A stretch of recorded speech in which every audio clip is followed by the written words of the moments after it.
Ngã tư đường mình gặp lại nhau, vẫn ánh mắt ta nhìn nhau ngày nào. Vẫn câu nói anh giờ ra sao, vẫn câu nói giờ anh thế nào. Ngã tư đường mình gặp lại nhau, câu hỏi cũ em hỏi anh ngày nào. Anh vẫn còn yêu em phải không? Anh không trả lời, lặng yên chỉ biết nhìn em. Câu trả lời chắc em biết được, sao hỏi anh làm chi em hỡi. Anh vẫn là anh như ngày nào, yêu một người không dễ quên được đâu. Trên bầu trời cơn mưa bất chợt như hoa chung vào niềm đau anh. Em nghẹn ngào trời mưa mất rồi, thôi chào anh em phải đi rồi.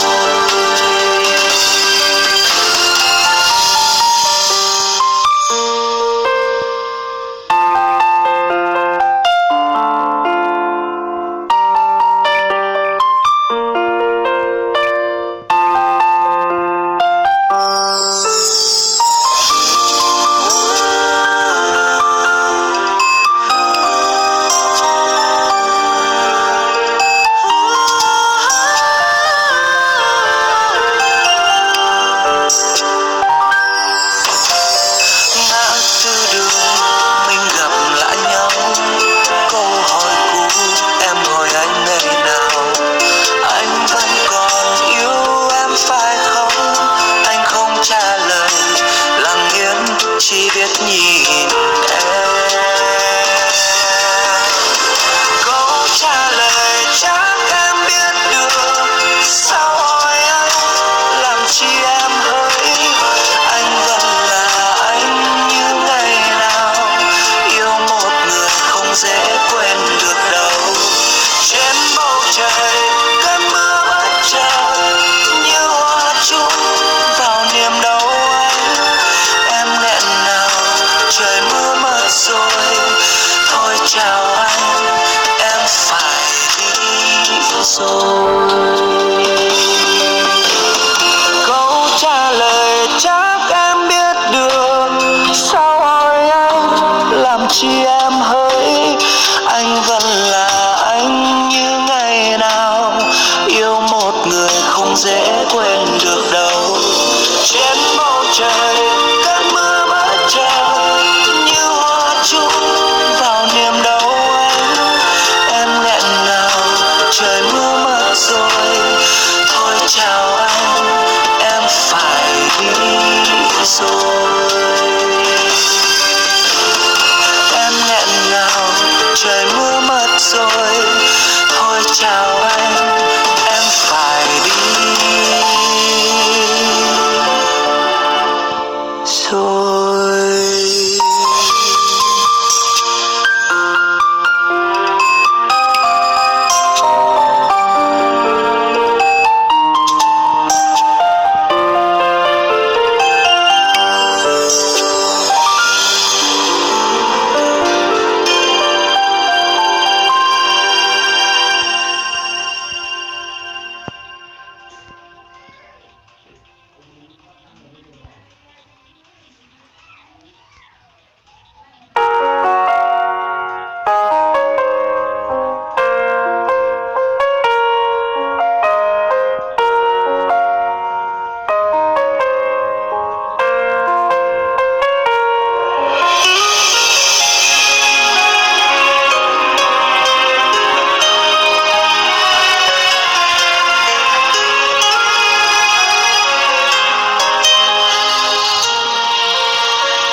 Cảm giác yêu thương từ hai người, dù cho hạnh phúc em chọn là ai không phải anh. Chỉ cần em nói em buồn, anh sẽ đến bên em để nghe tâm sự của em. Dù cho con tim này vẫn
rất nhiều nỗi đau, rằng lòng mình chỉ biết nói với em lời quan tâm của một người bạn thân.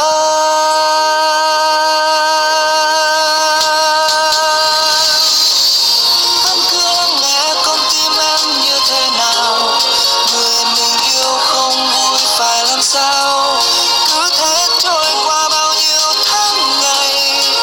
Em có hay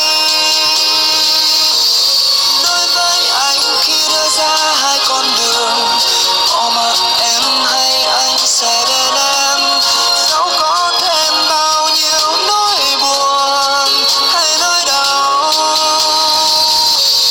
Anh cũng đã biết được nhiều điều khi yêu người ta thường hy sinh tất cả cho người mình yêu.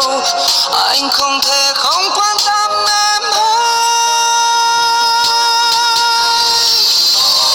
Vẫn cứ lắng nghe con tim em như thế nào, người mình yêu không vui phải làm sao, cứ thế trôi qua bao nhiêu tháng ngày.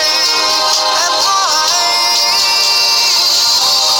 đối với anh khi đưa ra hai con đường, bỏ mặc em hay anh sẽ ở bên em, dẫu có thêm bao nhiêu nỗi buồn hay nỗi đau. Anh sẽ bên em, sẽ bên em, người hỡi.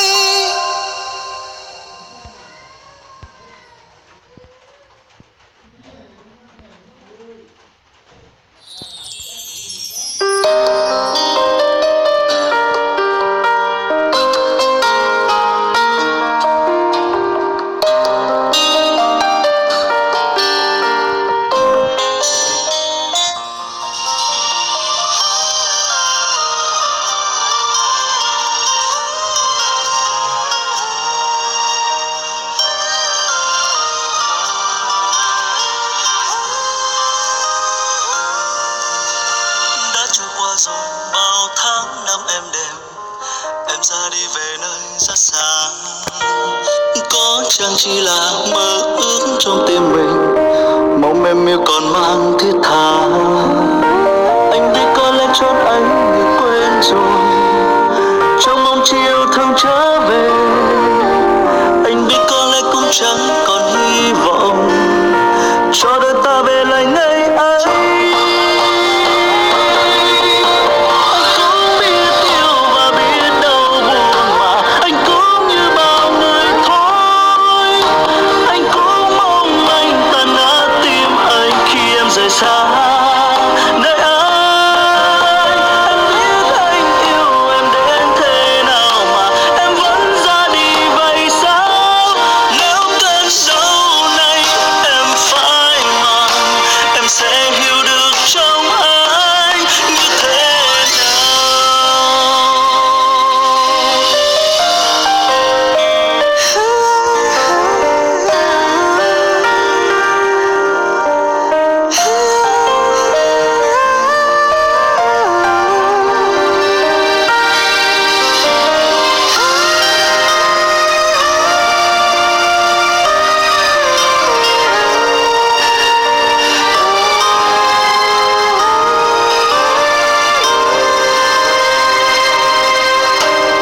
đã trôi qua rồi bao tháng năm êm đềm, em ra đi về nơi rất xa, có chăng chỉ là mơ ước trong tim mình, mong em yêu còn mang thiết tha.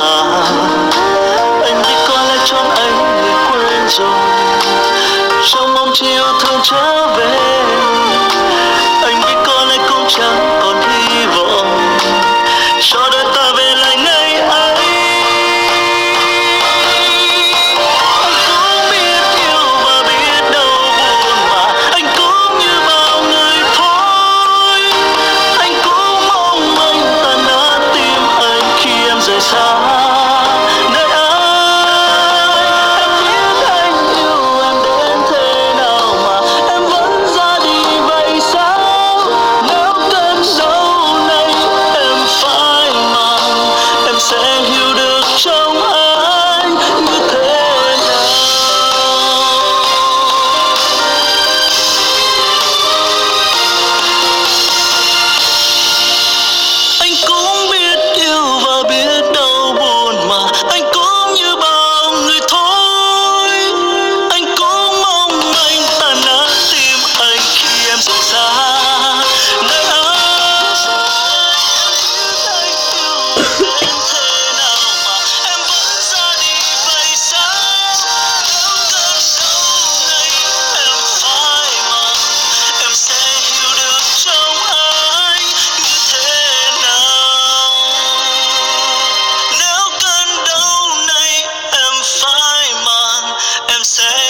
cố gắng cho lòng băng giá với tiếng gió giữa màn đêm.